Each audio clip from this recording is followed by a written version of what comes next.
It's Jane o'clock na. Hello mga ka-char. Wala pong intro. Welcome to New Zealand! And ito na nga, kukumustahin po natin ang dalawang intermediate teachers na sumasahod ng $50 per hour. Narinig niyo ba yung tawa nila? Feel nila na 50. Ay! Okay. Para mga musta. So, we are just gonna ask for some updates regarding how are they with the intermediate schools. So, by the way, I have Sir Raniel and, of course, Ma'am Jing. And they are ECE teachers from last year. So, when did you arrive? May 31. Ay, talaga namang, talagang buong-buo. May 31, si Sir Raniel. April 19. Ayan. April 19, 2024 sila dumating. So, ngayon, we're just gonna ask kung kumusta ba sila sa school nila ngayon. So, ano lang tayo, medyo matagal. Sabihin ko sana, quick overview of a day in the life of an intermediate school teacher. Pero, what I want you guys to share first is yung kung paano nag-start yung day, paano yung schedule, syempre, from ECE, na ang work is from 8 hours, for 8 hours. 7 to 8 hours. Oo. Tapos, so let's start with, sino sisimulan natin? Si Raniel o si Ma'am Jing? Ako na muna kasi. Oo nga. Ay, grabe. Ayun. Kasi po, nung nag-vlog kami for the first time, nasa kanya ang corona. 15 minutes ang shinare. So ngayon, ito, 5 minutes lang ang ambag. Si Raniel laging ganun lang. Okay, masaya ako sa ganung ambag. Alam mo naman ako. Okay, keep it short and simple, sabi. O sige. So, we'll start with Sir Raniel, yung schedule niya ng whole day. Or nag-iiba ba yung time ng kung kailan kayo nagmi-meeting, yung school or staff meeting, meron ba? So, by the way, we are already on week 6 of term 1. Week 5 ako. Week 5 pala siya, sorry. Week 6 kami. Ayan. So, for term 1, there are 11 weeks. So, let's start with Sir Raniel. So, Sir Raniel, yun na nga, I'll go back to, paano ang buhay mo or schedule mo? Anong oras ka gumigising at nagpe-prepare? Anong transportation? Wow, di ba? Ang dami. Diretso na to. Kasi nga, wala nang putol-putol. So yun, Chipin na lang. yung pala, a day in my life as an intermediate school teacher. So, sa school namin, meron kaming 5 blocks. 5 blocks. Okay, yung 5 blocks na yon, block 1, maths, block 2, reading, block 3, writing, block 4 and 5 is homeroom management. It can be Tereo Maori,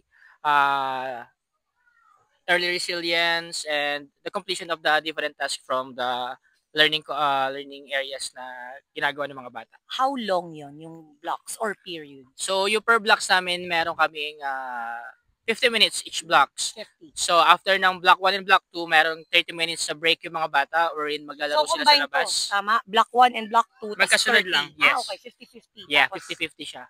Pero, yung mga bata, paano sila, kumakain ba sila? Oh, during the 30 minutes. Yeah, 30 minutes pwede silang breakfast pa lang yun, parang, or brunch, parang ganon? Ang ginagawa ko sa classroom ko kasi pinapakain ko sila habang nagtuturo ako eh. Wow, pwede yun. Kasi merong fruits na naka-allotted sa kanila. So habang mag-morning roll ako, nag-discuss ng daily notice, so free sila na kumain ng fruits na provided ng government. Wow, ang galing. Okay, kumakain ka din? Siyempre. Fruits yun eh. Tapos after ng... Teka, period 1 or period 2, block 1 and 2. Bahala ka or naka-schedule yun na laging naka-schedule sa amin. Ay, Ganun. okay na laging na. Yeah, math and reading magkasunod. Block 1 and 2. After nun, 30 minutes break, laro yung bata. After ng 30 minutes break, diretso sa lunch na 15 minutes. Okay. After nung lunch, block 3 which is writing. And then diretso sa block 4 and 5, yung mentor or fano. Ay, yung class. Not yet pa yung block 5 kasi may break 2 pa kami. May second break pa kami na another 30 minutes. Which is anong oras yan? Around what time? 1:20 to... Is 1:20? Ewan ko. Yeah, 1:20 to 1:45. So, ilang minutes only. Wow. Okay. Wow. So, iba pa yung lunch break kanina. Iba pa yung lunch break. Okay, kasunod yun ng break 1. Okay. After 30 minutes sa break 1, diretso sa 15 minutes sa lunchtime. Kailan ang staff meeting? Everyday ba yung staff Oh, meeting? hindi sa amin. Monday sa amin, meeting free day yun lagi. Walang meeting ng Monday. Monday, free meeting day. So, Tuesday yung FANO meeting namin and Wednesday also FANO meeting namin. It can be FANO meeting or staff meeting. Okay. Tapos Paano Thursday, meeting? Ano yun? pag FANO meeting, yung FANO houses natin sa school, meron kaming 5. So, yun yung mag-guide sa'yo, sa iyong teaching, kakamustahin ka, tapos sila yung matuturo sa'yo kung ano yung mga programs na ituturo mo. Yun. Ano na? Wala daw siyang ambag. Kaya, yan yung ginagawa ko kahapon eh. makita 15 minutes yung tapos, teka, paano yung araw mo? Paano oras ka pupunta sa school? Ano yung Gising ako ng 6:30. Tapos prepare ng sarili hanggang 7. Tapos magbabasa ko.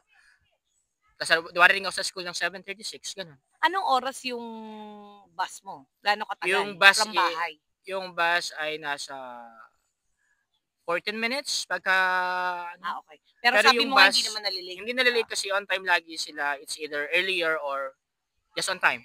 Okay. Yun. O tapos, kumusta naman ang Monday mo? Monday ko masaya. Kasi naka-release ako ngayon.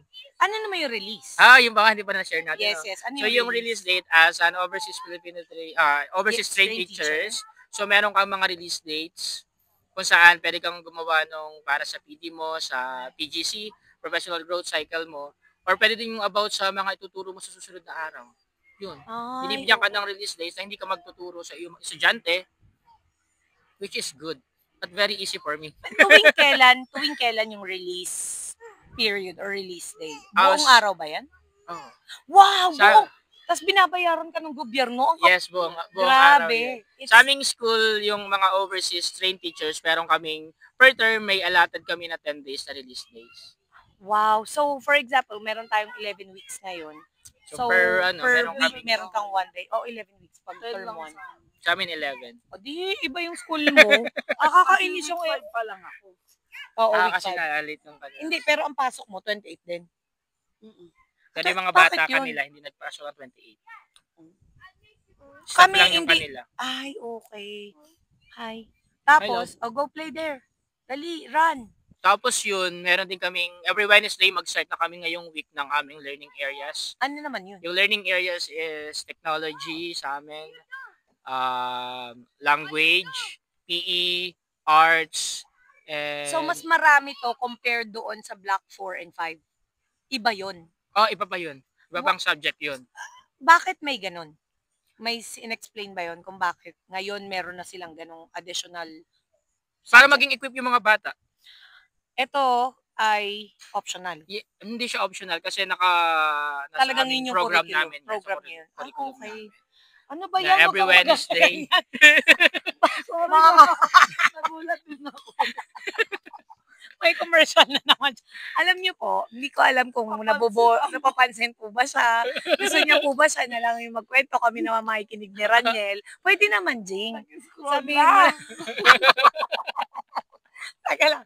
So, sa Raniel, anong oras ang uwian mo? Uwian na yung mga bata ng 3:00. Pagpatak ng 3:00, dapat wala ng bata sa loob ng school. Okay. Pero anong oras ang start ng work? Start ng work is 8:30. Pero ang mga bata, anong oras yung klase? Ang klase namin is 8:45. 8:45. Meron kami tinatawag nila lang, which is yung nagkumokonek kami sa bata.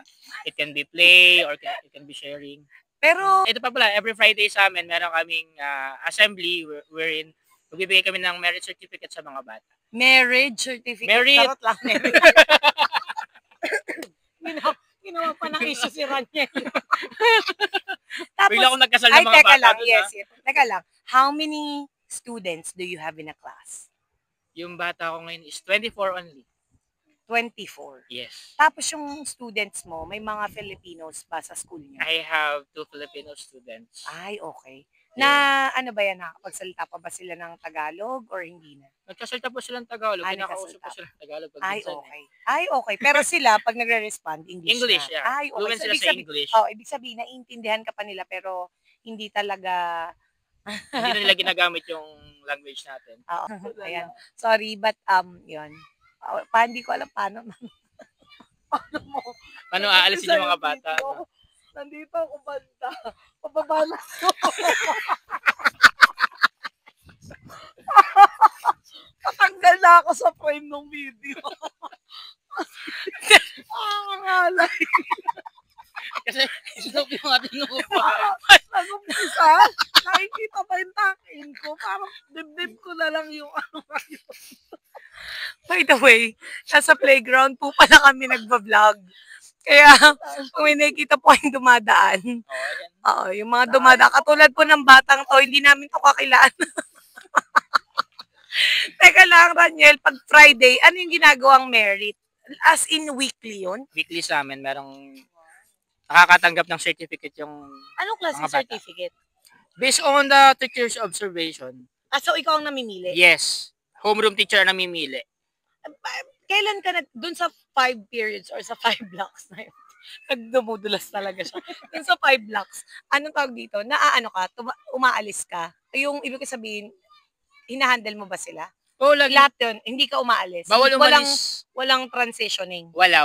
Paano naman nung, di ba, syempre nung week 1, did you change your classroom style? May mga dapat ba na nakapost sa wall mo or sa bulletin board? Or gumawa ka ba ng mga ganun? Oh, meron. Alam mo, hindi wala Pinamahaba naman mo siya. kasi daw niya sa akin. Papagin mo natin kasi siya. Kasi padulas na lang ako.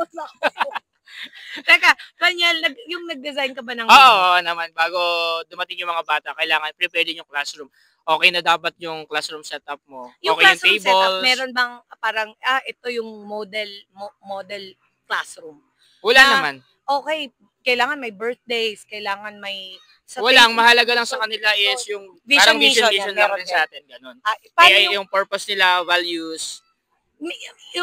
yung classroom rules, may ganun ka ba? Yung classroom rules, syempre yung batang pagsasetin mo. I-guide nyo lang sila kung ano yung susundin nilang rules para kapag nag-break sila ng rules, rules na yung rules na yung kanilang hindi sinunod. Naalala na to, paano pang... So yun yung sa school ko, ma'am. Teka lang, hindi ba ako kasi convinced sa sagot? Pero ang haba na, 13 minutes na, Talagang inoorasan natin. 5 minutes na lang ako. Teka lang, hindi. Ang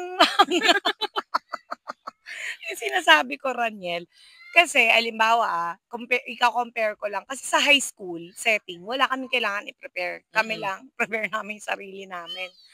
Sa inyo, yung may mga classroom decorations. yung wall decors mo, may budget doon? Oh, May yun. nag-out of the pocket ka ba? Wala akong inilabas sa bulsa ko.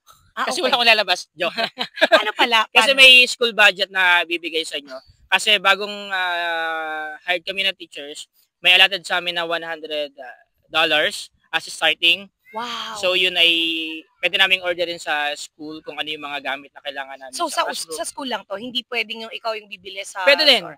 Okay. Pwede tas ikaw yung bumili, resibo tapos na lang. reimburse mo na lang, bigay mo sa kanila yung receipt. Pero 100 lang. 100 initial yun. Ano Pero ibig sa- sabihin? Bakit Allotted initial? sa mga new teachers na merong $100 New Zealand dollars. Tapos bukod pa yung $50 na allotted per term. So, So, 100 150 sa simula, yung starting namin. tapos 50-50. Dahil nga, there are 4 terms dito sa New Zealand. So, in short, meron kang 250 na allowance for classroom decors. Yes. Yung mga bata ba, do they have to bring their own materials, school materials, like notebooks, ganyan, pens? Sa aming school, kung sino yung ni-require kasi sa amin na may Chromebook yung bata eh. So, binili ba nila yun? O So yung mga batang merong sariling Chromebook, sila yung may free na ibibigay ang school na workbooks. Ganon. Isa pa? Ano? Kung sino yung may sariling Chromebook, Yun lang. yun lang yung makakatanggap ng free na Materials. Materials, Tapos school kung sino yung materials. walang Chromebook. Chromebook. Puprovide na naman yun ng School. school. Yung Pero- Chromebook nila, pero kailangan nilang bumili ng Yes. kanilang school Ay, materials. okay. That's very interesting. Yeah. Sa amin kasi, you can borrow yung Chromebooks sa school. Tapos, yun din, meron list of materials, pero bala ka. Oh, yun. So, ito na nga po ang nangyari. Ang dami pong i-edit. Hindi ko alam paano po namin tatakpan yung mga bata sa likod. Pwede So, na yung blurred yun. oo, sige, tignan natin. Ito na lang, may tanong na lang ako. So, how satisfying is it? It is? Is it? It is. It is to teach in a intermediate school. Very satisfying. Oh, very satisfying. Kasi po, Kasi na-miss ko talaga. Na-miss ko Oo. talaga yung real classroom setup. Kasi 9 months ako nasa ECE. ECE. Na sa ang New Zealand. talagang ginawa mo ay Is literally monitoring. child care. Monitoring ng mga bata lang. Naglinis ka din ba ng mga toilet? Ganun. Nagugas ka din ba ng puwet ng may puwet? Ako kasi nagugas ako ng puwet ng may Ako, nakatry ako napi-change ng Ang isang sakit ng ulo ko. preschooler kasi meron Ay, siyang oo. disability. So, Ay, kailangan- okay. At wala yung mga magpapalit sa amin. So, ako nakapagpalit. Ay, At yung talaga. toilet, oo, nakapaglinis ako ng toilet. Oo. Pero po, hindi naman sa pero yun po talaga, isa yun sa mga ginagawa ng ECE teacher. Kaya kung napanood nyo yung dati kong drama, dun sa isa sa mga videos ko, yun yung isa sa mga reasons kaya naman ako umalis. So, ikakat ko na dito, by mga kachar, yun lang, si Sera niya lang. Hoy, hindi pwede to. So, papalitan. Patanggal So- na rin naman ako. Hindi na pa ako nagtsatsaga mag-fit. Hindi, kasi alam mo gagawin ko, ikakat ko na, para sa susunod na vlog ka na. Cut mo na. Ikakat ko na, so, palabok lang po talaga sa kanila.